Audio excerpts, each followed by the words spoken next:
yang berbahagia. Apa kabar semuanya? Baik. Di kesempatan kali ini saya akan membawakan sebuah cerita yang berjudul Pulau Merombak. Di suatu daerah yang tidak padat penduduknya, ada seorang janda miskin yang memiliki 2 orang anak laki-laki yang bernama Tinus dan Anang. Untuk menyambung hidup, mereka bekerja mencari kayu bakar di hutan dan dijual kepada warga desa. Penderitaan demi penderitaan yang mereka lalui selama bertahun-tahun. Tinus bekerja menjual kayu bakar. Tinus pun berteriak, "Kayu bakar! Kayu bakar! Ayo beli kayu bakar! Ayo, siapa yang mau beli kayu bakar? Aduh, capek.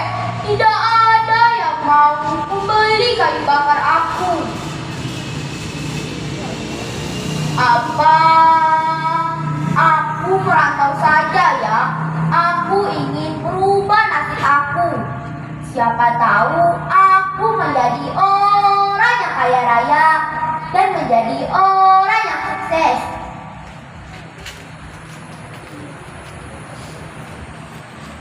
"Bu, kami minta izin ya. Kami ingin merantau, ingin mengadu nasib kami." "Baiklah anakku, ibu izinkan kalian merantau. Tapi ingat ya, satu pesan ibu. Janganlah kalian sombong jika kalian sudah menjadi orang yang sukses. Dan janganlah kalian lupakan ibu kalian." "Baik Bu, kami tidak akan melupakan ibu." Dengan berat hati, sang ibu mengabulkan permintaan mereka demi kebaikan kedua anaknya. Mereka pergi dengan menumpang kapal dagang. Dengan sedih hati ibu melepaskan mereka dan mengantar ke pelabuhan. Dengan doa yang tulus, sang ibu mendoakan yang terbaik untuk kedua anaknya dan membekali mereka dengan ketupat.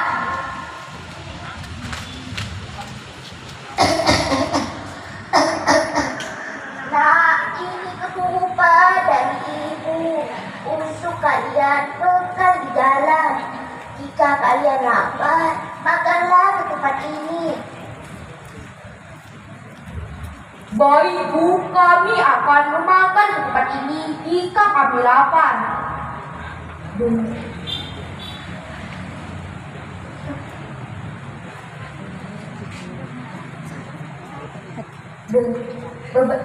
Tak terasa waktu berjalan. Bertahun-tahun ibu itu menunggu anaknya pulang. Sang ibu rindu kedua anaknya.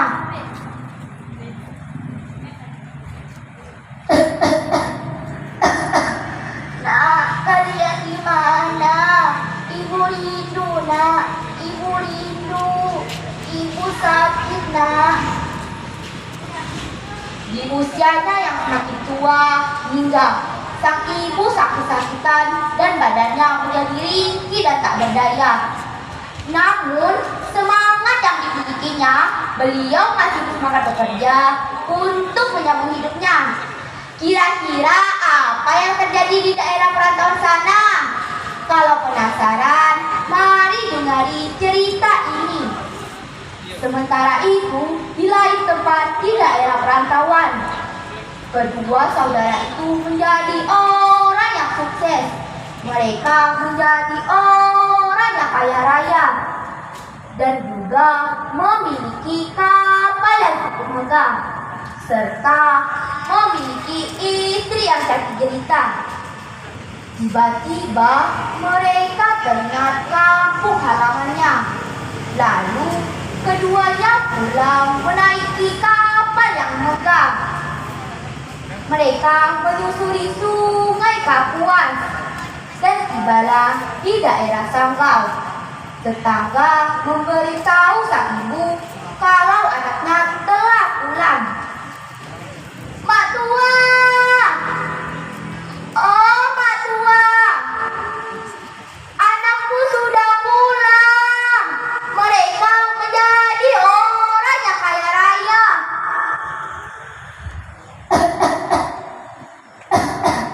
"Apa? Anakku sudah pulang. Inilah yang kuinginkan. Bertahun-tahun mereka merantau. Aku rindu kepada mereka berdua." Setelah mendengar berita itu, sang ibu langsung bergegas menuju pelabuhan. Setelah bertemu anak yang pertama yang bernama Sicinus, tak disangka kerinduan selama ini bertumpuk-tumpuk. Tiba-tiba gugur sudah dengan perilaku si anak. Cinus tidak mau mengakui kalau dia ibunya karena malu dengan istri dan anak buahnya memiliki ibu yang tua dan miskin. Bahkan ucapan kasar yang didapatkan dari ibu, dengan sombongnya dia bilang, "Apa? Dia ibuku? Dia bukan ibuku. Dia bukan ibuku. Ibuku sudah meninggal." Dengan sedih hati, sang ibu meninggalkan kapal anak pertama dan menuju ke kapal anak yang bernama Si Anang. Setelah bertemu dengan kapal Si Anang kedua, tak disangka sang ibu mendapatkan kembali perilaku yang buruk lagi. Lebih parah lagi hingga mata sang ibu buta. Ibu itu pun pulang sambil menangis karena anak-anaknya sudah berubah dan tidak mau mengakui kalau dia ibunya. Setelah ibu pulang, kesedihan yang sedang dirasakannya tiba-tiba lenyap dan berubah menjadi kebencian. Dengan membuat penutupan dan berasap di atas atas lesung.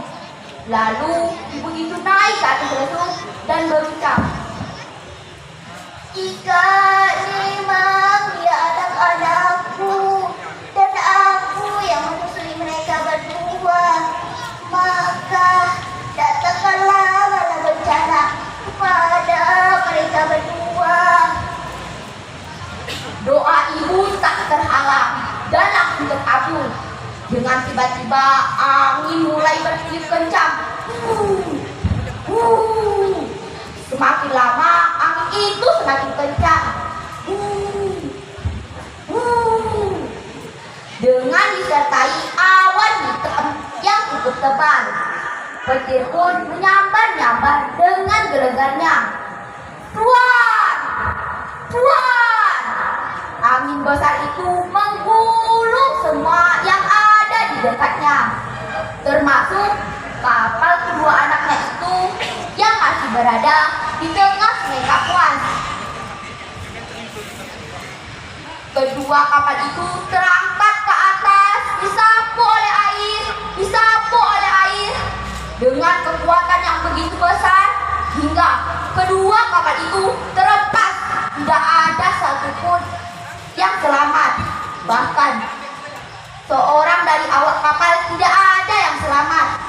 Sebelum semuanya hancur, terdengar teriakan kedua anak itu meminta maaf kepada ibunya.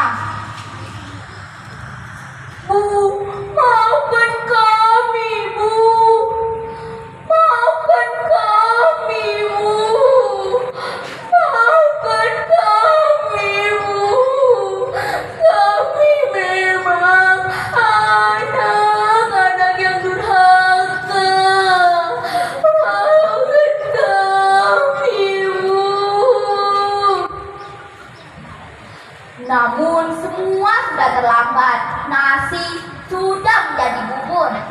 Secara ajaib setelah semua terjadi, tiba-tiba langit berubah menjadi terang benderang. Angin berhembusan secara sepoi-sepoi, seolah-olah tidak ada satupun bencana yang terjadi. Semua kembali dengan normal.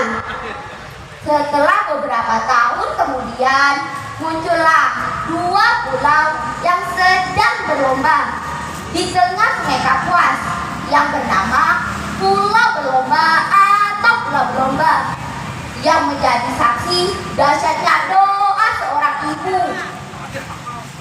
Ada satu pesan moral yang saya sampaikan. Ridho Tuhan adalah ridho orang tua, maka hormatilah kedua orang tuamu, terutama ibumu. Walaupun agamamu baik, ibadahmu taat, sedekahmu emas segunung, namun sekali-kali kau lukai hati ibumu dan engkau tak bertobat, maka surga bukan milikmu. Wabillahi taufiq wal hidayah. Wassalamualaikum warahmatullahi wabarakatuh. Waalaikumsalam warahmatullahi wabarakatuh. Baik,